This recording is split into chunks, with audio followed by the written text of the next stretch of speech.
नमस्कार, दीप्स किचन मराठीमध्ये मी दीपाली आपलं मनापासून स्वागत करते। चला तर मग आजच्या आपल्या रेसिपीला सुरुवात करूयात। मिरचीची भजी करण्यासाठी मी इथे 6 मिरच्या घेतलेल्या आहेत आणि मिरच्या मी अशा कट करून घेतल्या आहेत। ही मिरची कशी कट करून घेतली तेही मी तुम्हाला दाखवणार आहे। 1 कप बेसन पीठ घेतलेलं आहे, 1 चमचा तांदळाचं पीठ घेतलंय, पाव चमचा हळद, पाव चमचा लाल तिखट, पाव चमचा ओवा घेतलेला आहे, थोडी कोथिंबीर बारीक चिरून घेतली, 2 ते 3 चिमूट मी बेकिंग सोडा घेतलेला आहे, चवीनुसार मीठ लागणार आहे आणि तेल लागणार आहे।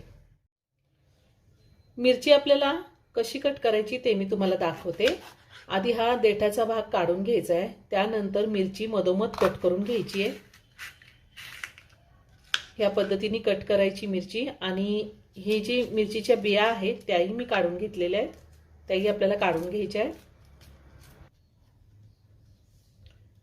मिरचीच्या सगळ्या बिया मी काढून घेतल्या आहेत। ह्या मिरचीचे मी असे काप करून घेतलेले आहेत। या पद्धतीने आपल्याला मिरची कट करून घ्यायची आहे।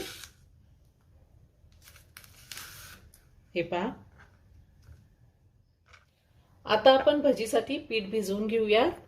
मी इथे 1 कप बेसन पीठ घेतलेलं आहे, बेसन पीठ मी चाळून घेतलेले आहे। त्यातच आपल्याला ओवा घालायचा आहे, ओवा थोडासा हातावर चोळून घालायचा आहे। तांदळाचं पीठ घातलंय, तुमच्याकडे जर तांदळाचं पीठ नसेल, नाही घातलं तरीही चालेल। लाल तिखट घालूयात, ही मिरची जास्त तिखट नसते। हळद घालूयात,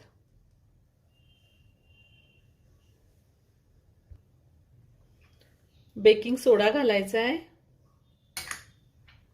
चवीनुसार मीठ घालूयात,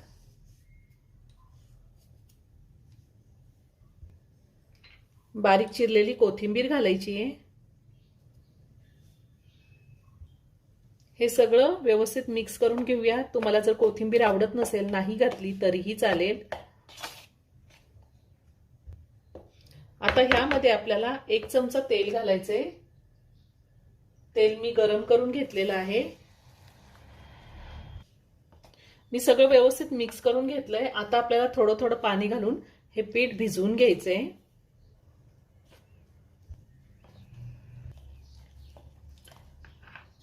आपल्याला पाणी एकदम नाही घालायचं, थोडं थोडं पाणी घालून हे पीठ व्यवस्थित भिजवून घ्यायचंय। एवढं पीठ भिजवायला मला साधारण अर्धा कपापेक्षा थोडंसं जास्त पाणी लागलेलं आहे। आता हे पीठ आपल्याला 1 मिनिटभर चांगलं फेटून घ्यायचंय। असं मी 1 मिनिट पीठ चांगलं फेटून घेतलेले। आपल्याला असंच पीठ भिजवायचे, जास्त पातळ पण नाही आणि जास्त घट्टही नाही। आता आपण भजी तळून घेऊया।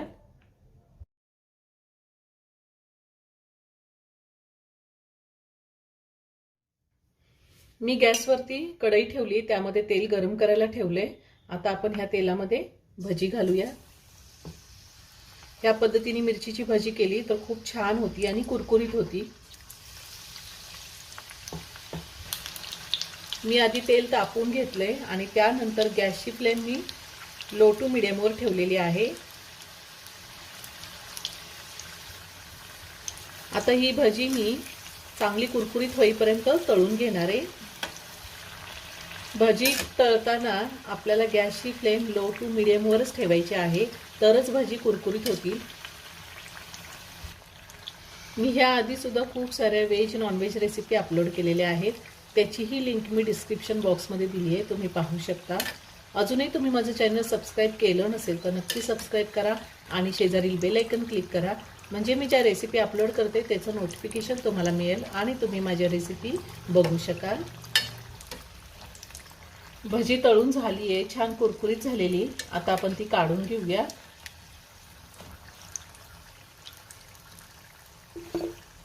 आणि राहिलेली सगळी भजी मी ह्याच पद्धतीने तळून घेणार आहे। आपली मिरचीची भजी तयार करून झालेली आहे, खूप छान कुरकुरीत झाली आहे। मी एक भजी तुम्हाला तोडून दाखवते। हे पहा, एकदम मस्त झाली आहे। तुम्ही एकदा नक्की करून पहा। व्हिडिओ जर आवडला तर व्हिडिओला लाईक आणि शेअर करायला विसरू नका। रेसिपी आवडली असेल तर कमेंट करून नक्की कळवा। पुन्हा भेटूया अशाच एका छानशा साध्या आणि सोप्या रेसिपी बरोबर। धन्यवाद।